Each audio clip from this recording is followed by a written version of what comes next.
Please be advised, this video explores sensitive and potentially distressing topics.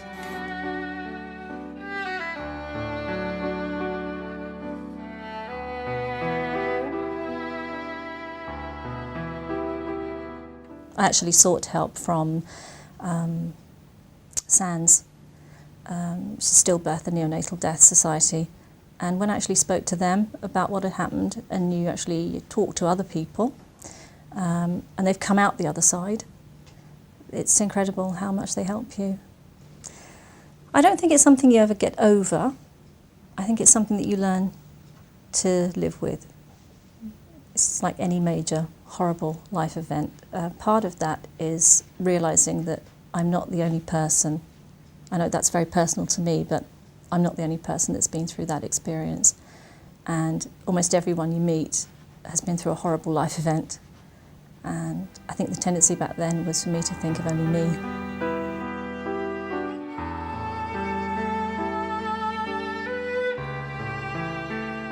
Seeing your baby dead.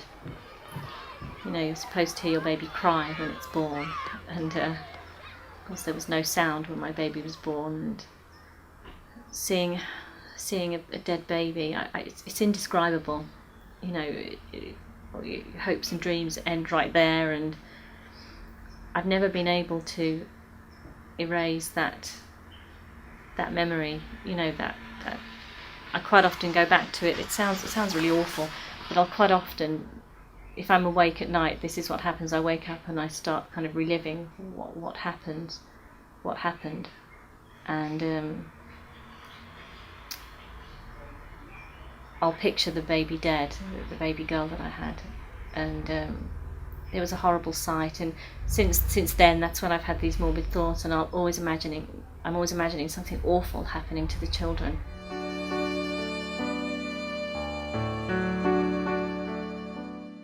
It's still a painful thing to think about, but I think I see it slightly differently now. It's an event that happened in my life. I got through it. I probably am somewhat stronger because of it. You know, we survived it as a family. Yes, I'm divorced, but my children and I survived it. It's just one of those horrible life events. I think that the key is perspective, and that's the thing that I never used to have. And now I have that.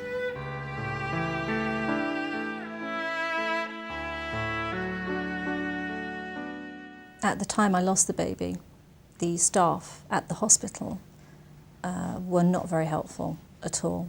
It was quite an unfortunate situation. I had a midwife that ran out when I was actually giving birth for whatever reason. I'm not sure. Maybe it was her first time. Maybe she couldn't deal with it.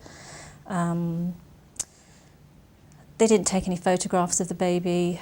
I think there was one really unpleasant photograph. Looking back, there's things I would change about that, but I can't. I suppose the staff dealt with it the best way they felt they could at the time, but looking back, I don't think it was the best way for me, and I hope that if someone else was in that situation, maybe it wouldn't go quite the same way.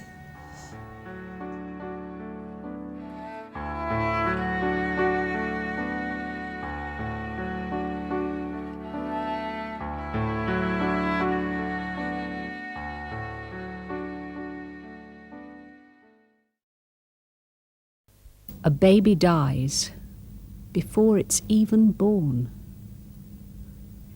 Too small to save, but not too small to mourn. This film is not about the practical management of labour, but the psychological care of a woman and her partner who experience the death of their baby. And this baby won't even show in the statistics for stillbirth and neonatal death. Its mother has felt it move and kick, but officially at under 28 weeks, it's a miscarriage. Often in the past, too little attention has been paid to bereaved parents. Hospital staff can feel helpless, unable to acknowledge what is very real grief. And where parents can't mourn properly, their memories tend to haunt them, sometimes affecting physical and emotional well-being. So some hospitals are developing regimes of care for such parents. At St George's in London, a specially devised policy involves midwives, doctors and the chaplaincy, with the possibility of follow-up counselling too. This approach has proved equally valid for those who lose their babies at full term, or, as in this case, during the last few months of pregnancy.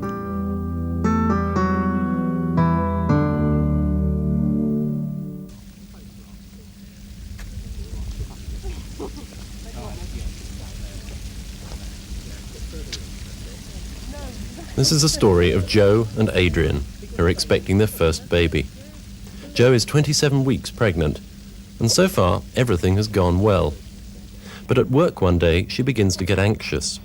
She phones the delivery suite at the hospital. Yeah, my name's Jo Morris. I went to my doctor's 2 days ago and everything was fine, but I haven't felt my baby since about 9 o'clock this morning, and I'm just a bit worried. Yeah, 27. The midwife suggests that Jo should come into hospital immediately so that she can have a CTG, a trace of the baby's heartbeat.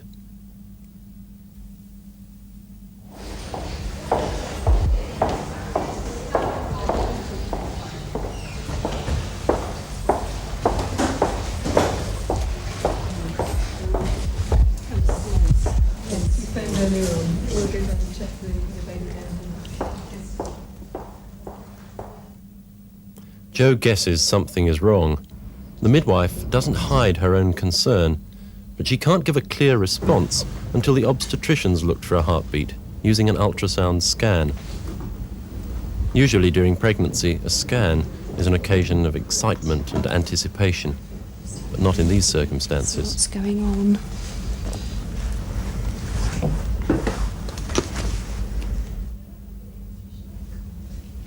A doctor in obstetrics often finds herself breaking the worst of news to somebody she hasn't even met before.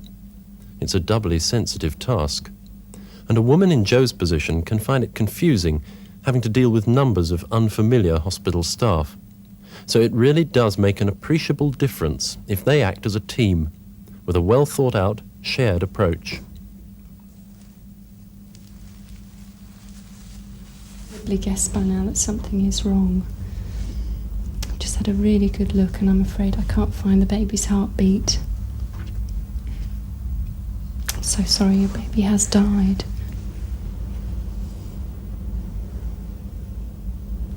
I'm so sorry. Sorry, I can't believe it. It's an awful shock. Sorry, I need to speak to my husband. Sure. Yeah, I'm sorry, I don't understand. I'm sorry. I can't believe it. This isn't happening to me. Please tell me this isn't happening to me. I'll go and get the phone so that you can speak with your husband. Okay. Okay. I don't know what I'm going to say to him. When he comes, I'll speak to him too. Okay, I'll meet him when he arrives. Okay. Shock takes people in different ways.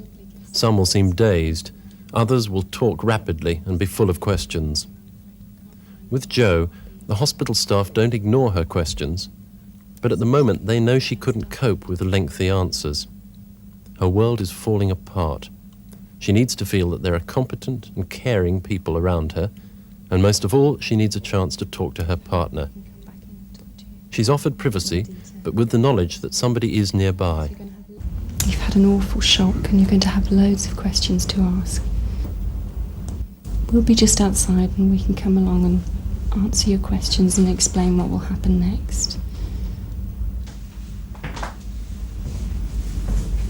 Jo, we'll leave you to phone your husband now and we'll just be waiting outside. When you're ready, if you just press the call button and we'll come straight back.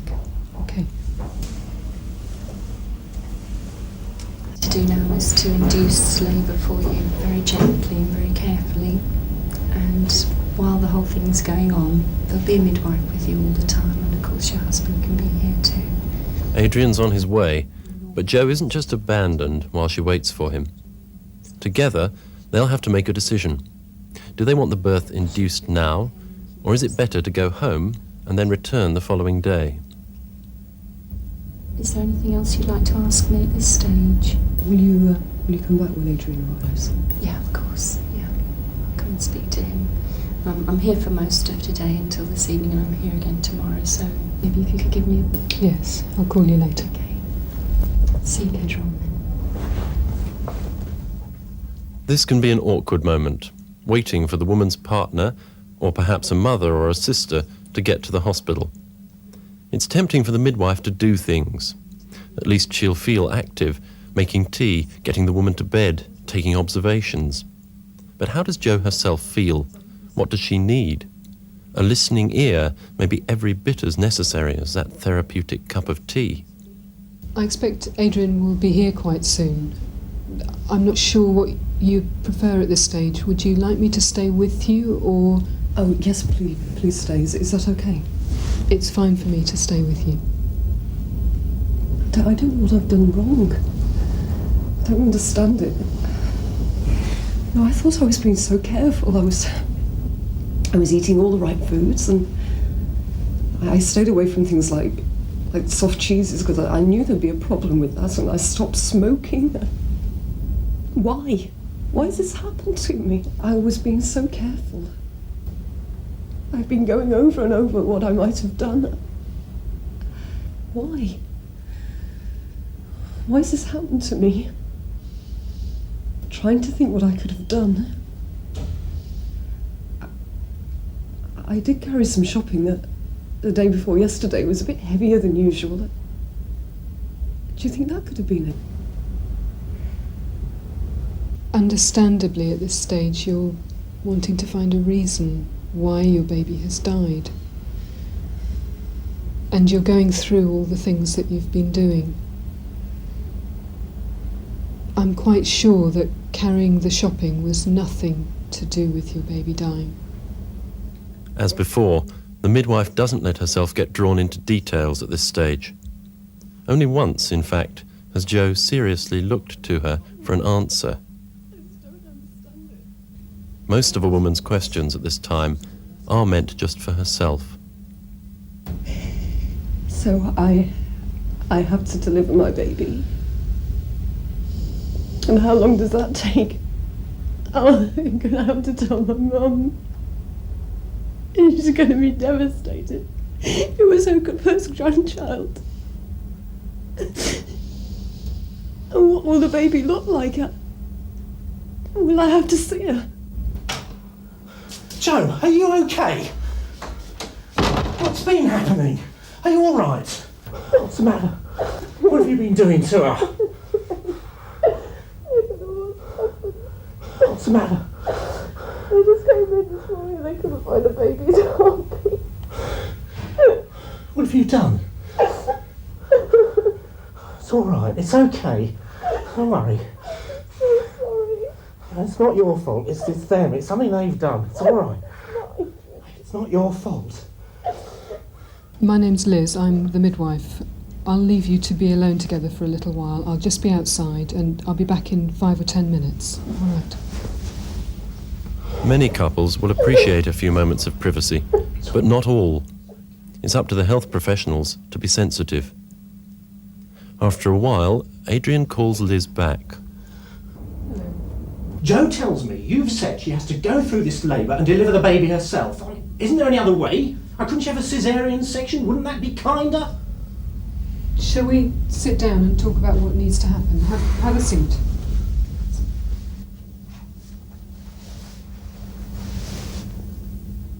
It's difficult that Jo does need to go through a labour, and it's safer and in the long run kinder for her to deliver the baby herself. And Jo, you can be going home earlier because of that as well. Jo's talking about looking at it, but I don't think that's a good idea. It's fine for you to wait and see what you want to do. It is hard to know what to expect at this stage, and would you like me to give you an idea of what the baby might look like and what the possibilities are after the baby's born? Yes. The first thing is that earlier the doctor explained that you will be given the pain relief that you need in labour, And what's important afterwards is that you feel that you can choose to do what feels right to you at the time. You might like to consider whether you want to see the baby, perhaps to touch or to hold the baby.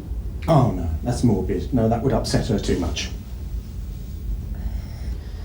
It's fine for one of you to decide to see the baby and one not. You might decide at the time.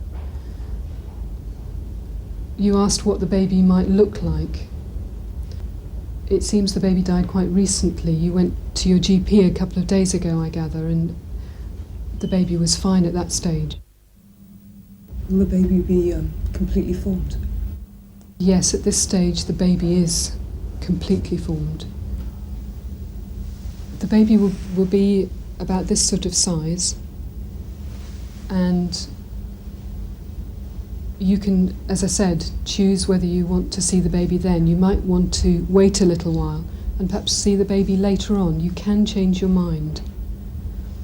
Normally what we do is we will take photographs, which you can see then or have later on. At this stage, they're just taking in the whole idea of seeing their dead baby. Later on, there'll be time to discuss more details. Would they like photos of the baby dressed, or naked, or both? And if they want a burial, what sort? They can make their own arrangements, or ask the hospital to do it for them. Joe and Adrian take up the midwife's suggestion that they see the hospital chaplain. Meanwhile, the doctor has been contacted, and she comes back as Joe had requested. In these circumstances, a couple should be free to ask anything they want to. Often they'll repeat the same questions to different health professionals, and they need to be answered again. In shock or in grief, we can misunderstand what's said to us. Sometimes we don't even hear it.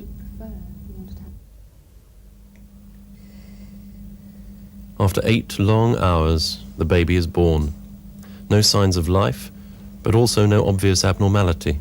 It's a girl. Would you like to see her?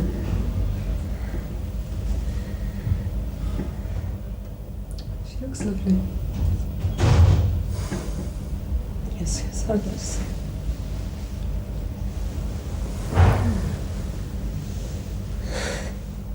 Hold her.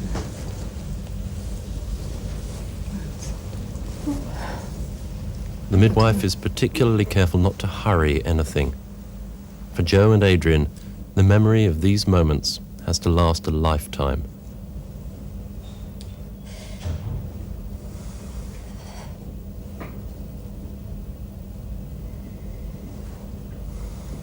Of course, different people respond in different ways to their loss, so nothing must be forced. If a couple seem reluctant to look at their baby, they shouldn't be told to. But mentioning other people's experience can help. Almost always, couples are glad to have seen the baby. Those who don't sometimes regret it later on. Usually the reason for not looking, not holding, is fear. Careful discussion beforehand can help. In the case of intrauterine death where labour is induced, there's plenty of time for it too. Some babies aren't easy to look at, if they've been dead for some while or are physically impaired. Even so, parents do still need to be given the opportunity.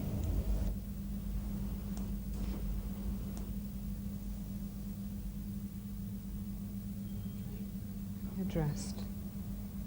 Joe and Adrian had already chosen a name for a girl child, Shelley.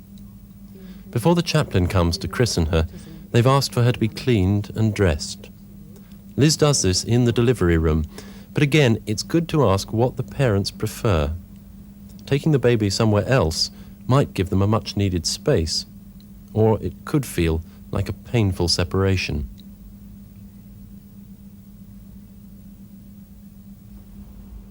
This is Ian, the chaplain I mentioned. And Ian, this is Adrian and Joe. And this is Shelley.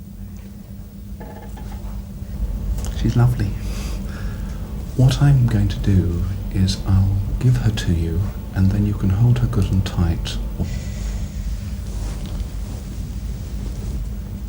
Say when you're ready. There you are, Joe. Got her? Right. Shelley is given her name in a service of baptism.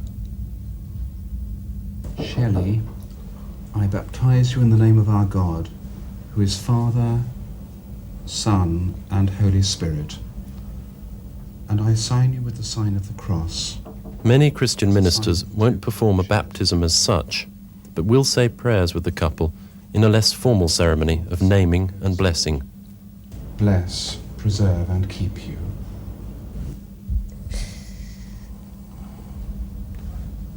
Lord God, we offer Shelley into your care, and we thank you for all the people whom she's touched. We think of her parents, Joe and Adrian, and her family and those who will think of her and remember her, and all those who here care for Shelley and Joe and Adrian, the staff of this hospital. We offer you all that we can say, but all that is beyond words. And with Shelley, as you taught us, we say together, Our Father, who art in heaven, hallowed be thy name. Thy kingdom come, thy will be done on earth as it is in heaven. Parents from other cultural and religious backgrounds may want a priest or advisor to come in and join them for prayers in their own tradition. And increasingly, couples are choosing to create a ceremony themselves to mark the loss of their child, with or without a religious content. Forever and ever. Amen. There we are. I've got her. There we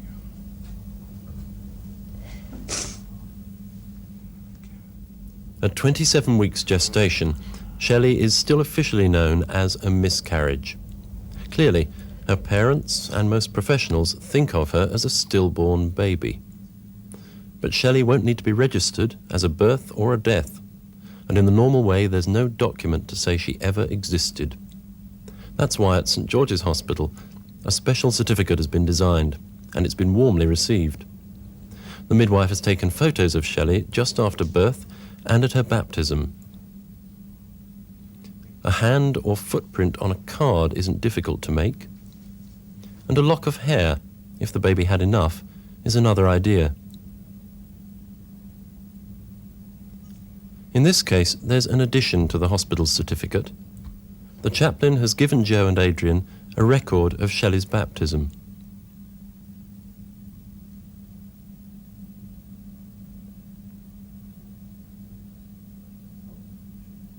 Achieving presentable photos can take a little effort, trying more than one camera angle, and a family portrait if the parents would like one. But it's important.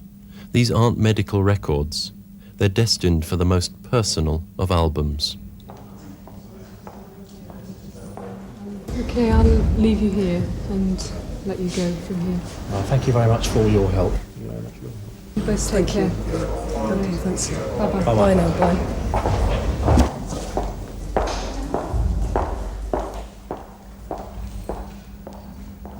All too soon, Joe and Adrian have to face the emptiness of home. For couples like them, support from friends, colleagues and family will often be limited. After all, nobody saw a baby, did they? But those who've experienced a similar loss do understand. The easiest way to get in touch with them is through SANDS, the Stillbirth and Neonatal Death Society. Information on how to contact SANDS is another vital service the hospital should provide for those who have to go home without their longed-for baby.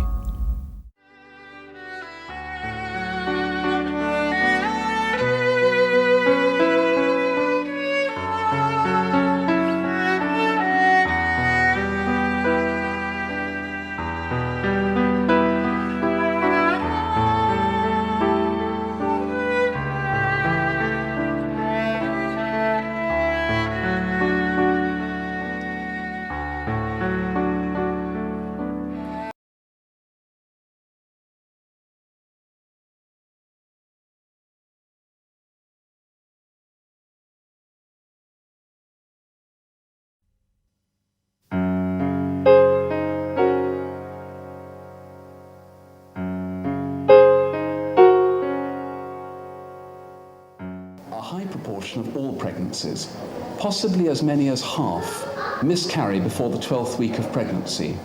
In some cases, of course, the woman will not be aware that she's pregnant. But in other cases, the pregnancy will have been confirmed, hopes and expectations raised. In that case, the experience of miscarriage can be a shock. It can be an experience which not just affects the woman concerned, but may well extend to her partner, to her family, and to her friends. As far as the hospital staff are concerned, who treat her in the accident emergency or in the gynecological department, it's just one more D&C. As far as the patient is concerned, and those near to her, it's anything but routine. We knew fairly early. We knew once I was 2 weeks pregnant that we were expecting the baby, and we lost the baby at 12 weeks. So that's 10 weeks, really, that you knew you were pregnant. Yeah. When, and presumably during that time, you began to build up quite a picture of that baby. And Yes. Yes, I think we did. We actually got a nickname for the baby. Because I called him Brian. Brian. Because he was, we called him Brian because of the snail on Magic Roundabout saying he was so slow. Right. So yes, we spoke to him. I always said it was a him, I don't know why. And he had quite an identity to us. Right. And a first baby for each of you. Yeah. Right. So, when you began to miscarry, I know it's difficult and it must be very painful to recall, but I find it helpful if you could just take me through an account of what happened. We were actually flying to New Zealand on the Sunday. Right. And I came home from work having said goodbye. It was for Christmas, saying goodbye and everything to everyone. And I realised I'd been bleeding. I rang the casualty. Well, I rang up the hospital, and they said that there was nothing they could do. I was to ring my GP, and I just have to hang on. I rang my GP, and he said there was nothing he could do. That if I still felt not very well and I was still bleeding by the morning, I could go and visit him if I wanted. I was on my own and Drew wasn't at home, so I slowly became quite frightened. Right. And just hang on, really, trying to do anything to take my mind off it until Drew got home. And then Drew came home and we sort of talked about it, and Drew was able to ring up a consultant. So during the time when you were waiting for Drew to come home, you must have felt very alone and very frightened. It was terrifying. Knowing that you actually rang people who you believed would help you. Right. And they didn't actually offer you any help at all. Right. And what then? Well, then the duty doctor arranged for our consultant to phone me back at home. And we spoke to him and arranged to go in the following day for an ultrasound scan. Which we did, and I think the nicest bit about the consultant actually ringing us, I spoke to him, and he was about the only person that was actually honest. Said, you must realise now that your baby could actually be dead. And although we really didn't want to hear it, it was actually saying somebody's listening to me. So somebody being quite direct, even though the news they had might be pretty terrible, helped. Yes. Right. The consultant took us in for the scan, and sort of we saw the picture on the scan, we saw the baby on the scan, and that the moment where he said that, I'm sorry, your baby's dead, is that picture is imprinted on my mind. And I'll never forget that. I see that picture in my mind quite often still. So seeing that perfect fetus, perfect baby on the scan, your baby, and knowing it was dead, that must have been dreadful for both of you. It was dreadful, but I don't think I don't think I would have wanted it any other way. Right. I'm still glad that we saw him. Yeah. We've got some real memory. Do you have a copy of the print? No. Might it be something that you would have liked to have been offered? I don't think I would. Right. No, I don't think It's so. somehow a memory you'd rather hold Yeah. inside you. Yeah. Because it's something terribly personal. Right. Then I don't think We said this, that we don't think we'd like it on a piece of paper. Right. It's somehow at this point it's more comforting to hold the memory inside you. Yeah. And you realised at just about the same time that this pregnancy really was over. This baby was lost. Yeah. So at the end of that day, eventually you went off to the theatre for a D&C. I think that the hardest part about it was waking up in the recovery room, actually being sort of without Drew for probably the first time, and feeling very, very guilty that it all happened. Guilty? Guilty. I couldn't believe that it all happened. And it was over. I hadn't even realised it. I'd gone into theatre and it was over. And I think that was when it really hit home that it happened. That was it. It was rather sad, I think. And you went home the following day? No, I went home straight away. Straight away? Out of choice. I didn't actually want to be away from Drew. So it was very important that you got back together as a couple as soon as possible. Yeah. Well, I was there when Julie woke up from the anaesthetic. Right. Yes, I think we've always done things together, and I think it wouldn't have been. Right. And the hospital made no difficulty about that. They made it very, very easy for us. Very easy. Yeah. Right. Can we just move on now to some of the things that happened a few days later? You were home for how long before you had to come back to hospital? I was home a month, and then at about 6 o'clock in the morning I actually started hemorrhaging. Do you think there's anything that the staff could have done to have made it easier for you at that time? I think it would have been nicer not to have sat in such a public place. Yeah. Where we had to watch the nurse's station, where the phone was ringing, where people were running back and forth. And actually at some stages nurses talking about us, about what was going on with our case notes. In earshot? Yes. And it would have been nicer not to have had to listen to it, where we could have actually sat quietly. Do you remember anybody saying anything that really hurt? When I actually was examined by the doctor, she kept on saying, "When did you have your abortion? When did you have your abortion?" Which I was terribly upset at, and became very tearful. And so she then wrote down that I was very depressed, which I was quite shocked at. That's a bit of a catch-22, isn't it? If you don't show the feelings, then you're repressing them, and if you do, then you're likely to have depressed written down. Yes. I think one thing that would be helpful is to have some explanation.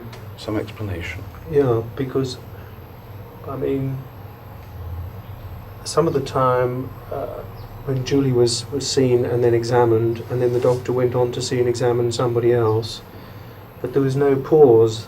Right. And so we were sitting not knowing whether, or what was going to happen, whether it was going to be bed rest or another operation, back to theatre or what, until we went over and asked, we want to know what's happening. Right.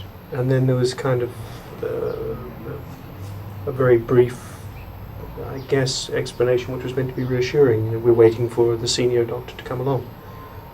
Did it feel reassuring? No, not really, no. No. I mean, by the time Julie got to theatre, it was 12 hours after this had all started, and I was by then I was really furious. I was just very angry. Furious. Yeah. Mm-hmm. Can you remember who with? Or just angry? I was just angry. I felt not with any one person, but I felt on this occasion I felt helpless, completely helpless, and ignorant. Although you are actually a doctor wearing another hat. Right. That's right. Yeah. Not knowing knowing what could be happening, but not what was happening. And during all that time, do you remember anybody on the staff, anybody coming up and saying something like, "I'm sorry"?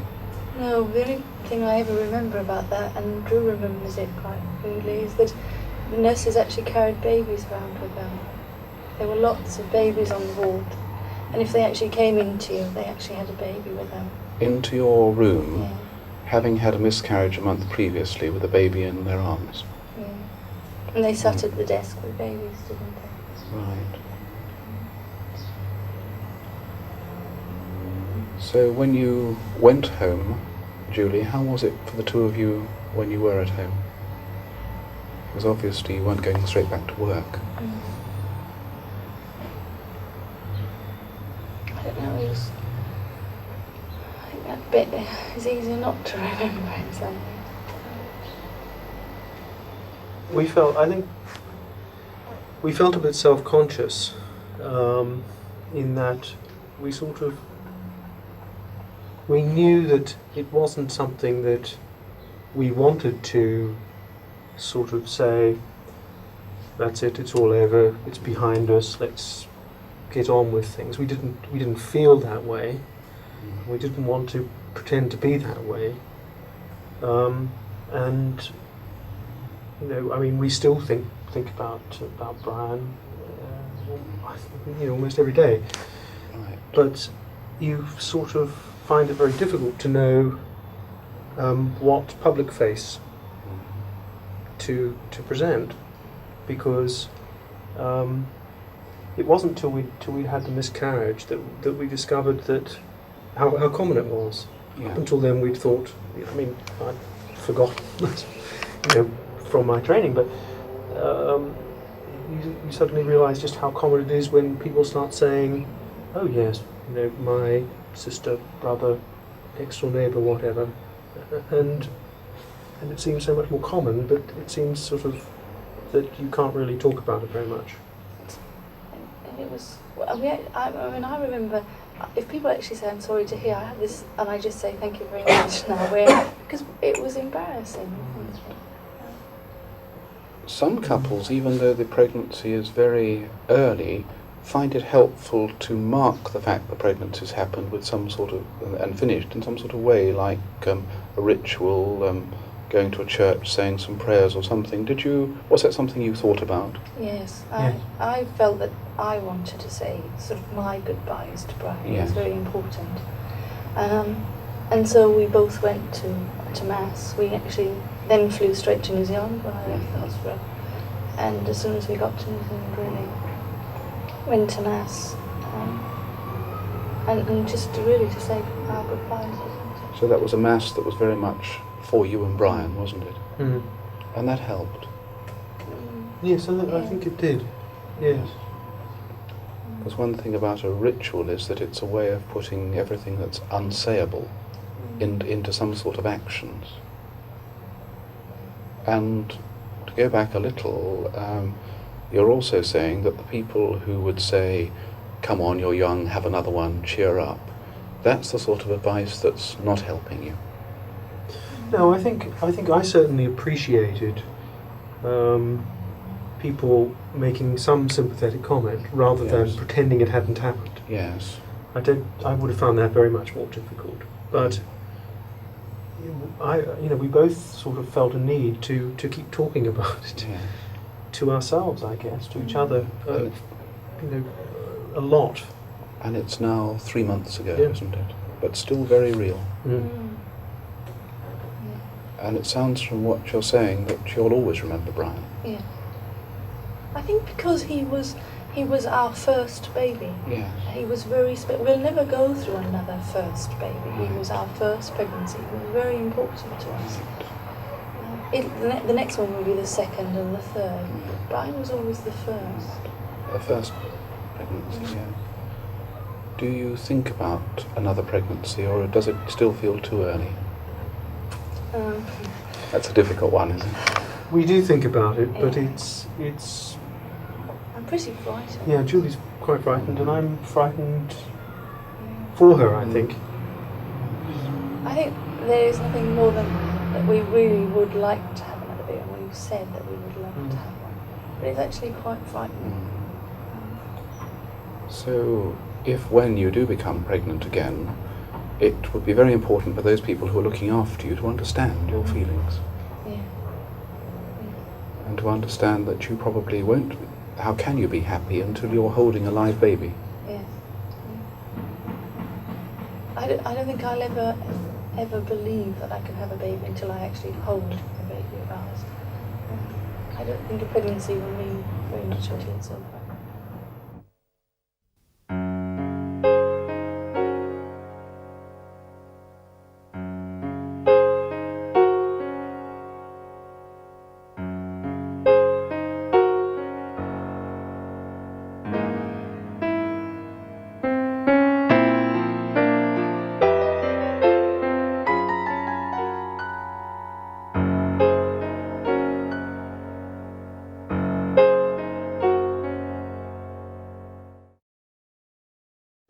This is a story with a happy ending.